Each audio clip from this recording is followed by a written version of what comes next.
بسم الله الرحمن الرحيم. يا أيها المزمل قم الليل إلا قليلا نصفه أو انقص منه قليلا أو زد عليه ورتل القرآن ترتيلا إنا سنلقي عليك قولا ثقيلا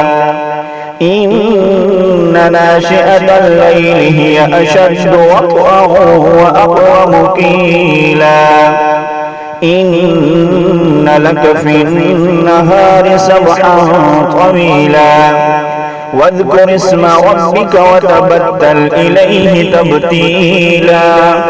رب المشرق والمغرب لا إله إلا هو فاتخذه وكيلا واصبر على ما يقولون واهجرهم هجرا جميلا وذرني والمكذبين أولي النعمة ومهلهم قليلا إن لدينا أنكالا وجحيما وطعاما ذا غصة وعذابا أليما يوم ترجف الأرض والجبال وكانت الجبال كثيبا مهيلا إنا أرسلنا إليكم رسولا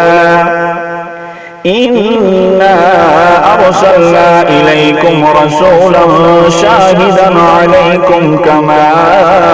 أرسلنا إلى فرعون رسولا فعصى فرعون الرسول فأخذناه أخذا وبيلا فكيف تتقون إن كفرتم يوما يجعل الولدان شيبا السماء منفطر به كان وعده مفعولا إن هذه تذكرة فمن شاء اتخذ إلى ربه سبيلا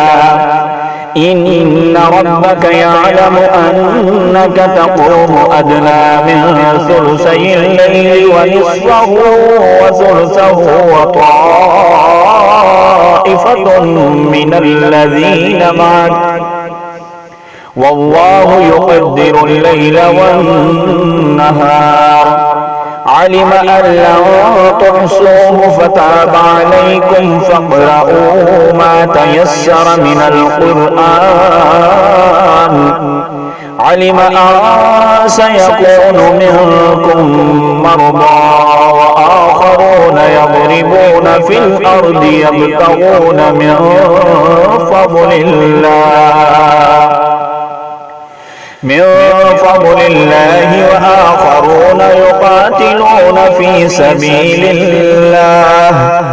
فاقرؤوا ما تيسر منه وأقيموا الصلاة وآتوا الزكاة وأقرضوا الله قرضا حسنا وما تقدموا لأنفسكم من خير تجدوه عند الله هو خيرا وأعظم أجرا واستغفروا الله إن الله غفور رحيم.